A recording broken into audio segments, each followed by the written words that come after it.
Hello, everybody. Here we go. Oh. Yep. Here we are. Oh, yeah? We are. Sorry. We're using a new app.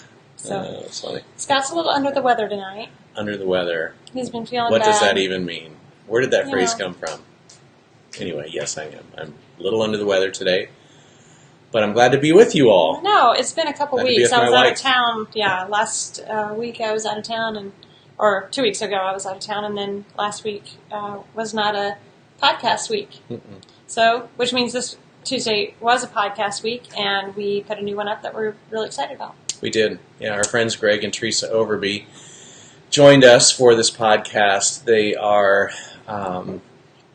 people who have been in our life for a very long time, and they were tremendously helpful to us early in our marriage, within the first 5 years. And we've talked about that a little bit before, but it was just so good to have them with us. They helped us in that window of time where we were still trying to figure ourselves out, Oh, my and goodness, yeah. how to be married, and how do we communicate well, which we were not communicating well. And I remember Greg, who is a family therapist, that's a huge part of his background, was really, really helpful to us.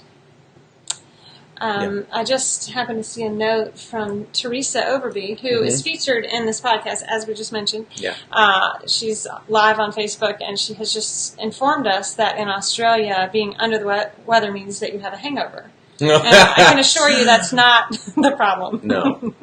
No, I do not. This is not Australia, and we didn't even know that. I promise. Hold on. Time out. No, just a little It's just, little virus, Yeah, little it's- virus, some little bug I'm trying to Yeah. get rid of. So Yeah, it's all good. yeah. So he's been a little pitiful today, but I think we've doctored him up. He might be okay tomorrow, hopefully. And like you were saying, Greg and Teresa have been friends for 25 years, and it was such a beautiful conversation with them for so many reasons. It just reminded us how long they've been in our life, and how the things that they taught us the first few years of our marriage have become just foundational for us. I can Truly. imagine if they had not been in our life at that time. And, just gave us some really firm things to stand on. And one of the things that's not mentioned in the podcast that I was thinking about today was one of the first conversations that we had with Greg, just about where we were in life. And I remember at that time I was a workaholic. It was ridiculous. Yeah. And paying a really high price for that, physically and just in every way. Emotionally, our marriage and everything was paying a price for my workaholic nature. And I remember Greg saying something to me that might sound simple to you, but at the time it was what I needed to hear. And he said, you can't wait for somebody to come along and say you're doing too much. You have to make that decision. You have to create margin. You have to say no to things that aren't, they might even be good things, but they aren't feeding what you need to feed in your life right now. And I just remember thinking, you mean nobody's going to come along and just be like, stop, time out. Emily can't do all this, Yeah. And, that sounds crazy that I wouldn't think of that. But he was at the right place at the right time, and that has become a foundation that I've just built on as far as having boundaries, not even with other people, with myself. And that was a really big turning point in our life. It was. And it was helpful, and it formed a lot of our values going forward, even with our kids, that ended up playing out after we had kids, because we then learned to set some boundaries as far as, they aren't going to be involved in 10 sports and travel this, and, we just couldn't have the kind of life that we wanted to have as a family, and have the kind of rich time together that we know builds relationship with our kids and with ourselves, if we were doing all this stuff and running in different directions. And so our kids picked one or two things that were important to them, and we did them as a family. So, when we would get up early and take Jackson to the hockey rink, we would go, all of us, together. And that was a good time for us, and it helped us manage time together while we were raising our kids. Yeah, and when Riley was in Indianapolis Children's Choir, she always had her rehearsals at Butler University here in Indianapolis, and which is halfway across town, and we made the decision that we were going to do that as a family. So we would all go down in our van, and we would drop Riley off for rehearsals, and maybe Emily and Jackson and I would go have dinner in the arts district here in Indianapolis, and had a blast. But sometimes it might just be Emily and I going down, and we might just kick back our seats and take a nap or something. But we were together, and anyway. We would take a book sometimes to be quiet. Yeah. But a lot of times we got to sneak in a little date or walk, or sometimes also the local Starbucks got a lot of our business during those years. That's right. But you take the time you have to build the kind of life you want, and so those were good years. They weren't frantic. They're busy. Raising kids is busy, and we were busy, but it was manageable because we just didn't do all the things. And I think that really all started from the advice that Greg gave me when I was all frantic and I felt stuck. I felt like I can't do everything, but I have to do everything. And he realized, like, no, you don't have to do everything, but you have to be the one to say it. So that was good for me. One of the things too, and particularly those of you who know us, you've probably heard us talk about this before, and that is something that Greg said to us in those early years was, we get to decide what we want our marriage to look like. And it sounds very simple, but that was monumental for us because we were both coming into our marriage with our own expectations, from how we were raised, which was great, but we got to decide what we wanted our life to look like. And so it really put us in a position of working together and not working separately. And so if you're out there and you're feeling stuck in life and you need some encouragement on how to get unstuck, this is a really good podcast that you will find, our latest one that went up today. Episode 8. Episode 8. It'd be a good one for you to listen to because these guys have done the work. Greg and Teresa have done the work, and they have helped so many people. I can't even begin to count how many people, thousands of people, I'm sure. It's true. I was just at the bookstore tonight at a signing for an author that's from around here. And I happened to run into a friend of mine, and she said, "Oh, I saw that you interviewed Greg and Teresa Overby. I don't know how I would have made it through the last few years of my life without their support and their advice and their wisdom and experience." And I had no idea she even knew them, and it was just amazing. Everywhere we turn, we meet people whose lives have been changed. Because Greg and Teresa have been so faithful to share their journey of recovery, which was tough. Recovery is so hard. And they did all this hard work, and now they help other people because they know what it feels like, and it's recovery from a lot of different things. Yeah, It's not just recovery from drugs or alcohol or sexual addiction. It's everything. Recovery from it's from anything where you're feeling stuck. So this is a good one. This is a really good one, and I really hope you all will listen to it because I believe you'll glean a lot from it. For sure. Yeah. I agree. We are, it feels weird, we have 8 podcasts up so far, and each podcast that goes up, we're seeing an increase in people who become interested in what we're talking about and interested in loving better. And the one thing that we have really wanted to hit, that we started to touch on in this episode finally after, it's the 8th one, how loving other people better becomes much easier when we learn to take care of ourselves and learn what we need and learn, how to make peace with our own selves and take care of our bodies and find the resources we need to get help if we're stuck. And that, for me, I was really glad we got to that in this conversation with Greg and Teresa. We cover a lot of ground in this particular podcast, and they tell a lot of their story, which I want you to hear from them. I won't rehash that because they tell it so well. But the idea of taking care of yourself and getting better yourself is a really big part of learning how to love another person better. And I definitely am a walking example of that. When I learned to take better care of myself, all of a sudden I had a clearer head to take our marriage much, much more seriously and to a healthier place. Yeah, I agree.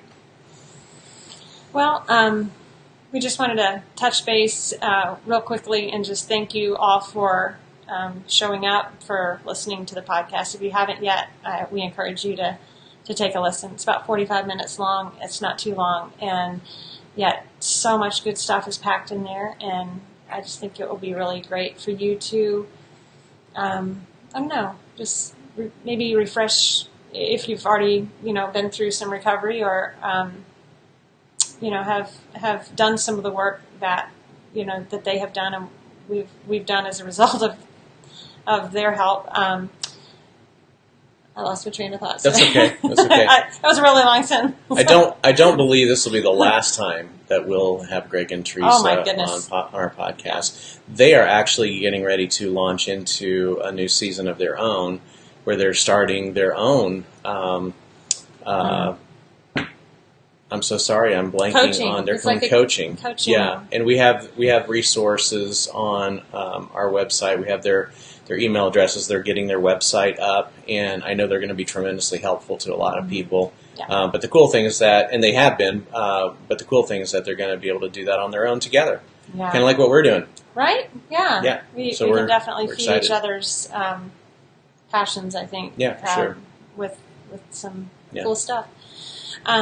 Also, the idea of us we were in the conversation with Greg and Teresa, we talked a little bit about how families get better one person at a time. And so if you're married and your spouse isn't there yet, if they're not really in a place where they want to get counseling or want to go into recovery, it's still worth it to do some of the work on your own, because you find that, each person in the relationship has their own journey to go through, and if you're working on you first, then it might create a even better atmosphere for others in your family to get help. So don't hold off until everybody's ready to seek help. I think a valuable thing that came out of this particular conversation was how important it is just to go ahead and begin your journey, whatever that looks like. Work on you, and then other family members will undoubtedly maybe see some things shifting in you and think, boy, that is something I want for myself as well. So you definitely have you definitely have a much greater opportunity to be a person of change in your environment, whether it's your family, whether it's your workplace, your neighborhood, whatever. If you work on you first, and you have the opportunity to affect change. I think there's a shift too that happens when you're working on yourself instead of just wishing that the other person would work on certain things. It kind of it shifts your focus in a marriage to be able to say, okay, yes, there are some things that need to change in other people in my family, but if I'm working on myself, I don't know, it gives me some grace for everyone else, I think, when we realize, oh, I have some stuff too that I need to take care of. So, and two, I want to go ahead and say this as well, is that you are so valuable to God. And I don't know where you are in life, and I don't know what your experience has been in terms of knowing God, knowing who He is, knowing how much He loves you. You may have experienced a lot of pain when it comes to church and faith, and this is also a really good podcast to maybe get some new perspective on that. But we both can sit here and tell you that you are so valuable to the Creator of this universe, and we pray that you will feel that as you continue to journey. And if you need that hope, and you need someone to keep telling you that, and to keep reminding you how important you are to the God of this universe, this is the place for you as well. Because our lives have been changed by God and the power of Jesus Christ. And we just want you to understand that huge part of our desire to create Love Better is because of our very relationship with Jesus. And but this is also a place to talk about that, to be honest about that, and to wrestle, with everything that has to do with faith. You will not scare us away, and hopefully we won't scare you away. But we are just living proof of the power of His love and His mercy and His grace, and it therefore allows us to extend that to others. Once we knew that, and once we received that, and understood that, and could live in that, then we could also then look at our relationships in that way as well. Mm-hmm. So, this is the place to do life. It's just this place to do life. Yeah, I second all of that. It's good. Every single time that we sit down to do a podcast conversation, we have two people in mind. The person who is so tired of hearing about Christianity and faith because perhaps they had a bad experience or no experience at all with spirituality. And then we also have the people in mind who have been entrenched in faith for years and years. And, we kind of, come from both of those worlds. When we got married, Scott did, he had a history of faith. He had a church-going family, and my dad was a pastor. But we also understood that there's been a lot of various experiences in both of our worlds that we've seen really painful things happen in churches, and so we understand those who don't want anything to do with faith, and we always try to make sure that there's still something for you in the podcast, whether or not you're into it, into having a relationship with Christ at this point in your life. We get that, and yet we do want you to see that maybe some of the things, the parts of what's the parts of, I don't want to say the church because that's such a big term, the parts of Christianity that have been hurtful are not Jesus. Jesus is not hurtful. And so we really, it's important to us to be able to make that differentiation. People screw up Jesus all the time. Yeah. So, and that makes me sad. And that's not who we are. That's not who we want to be. But again, this is the place to dialogue about that and to learn how to just love each other better, regardless of where you stand in faith. Our desire and our desire for this community is to just love you for you. Right. Love you where you are. You don't have to perform in this life for anyone, right. Especially the God of this universe. So, anyway, listen to this podcast. Hopefully, you will get a lot out of it. We've known Greg and Teresa for over 20 years, and we still get so much out of the things that they teach us, and they're great friends. So, anyway, thanks for being with us tonight, and jump on over to lovebetter.world and check it out.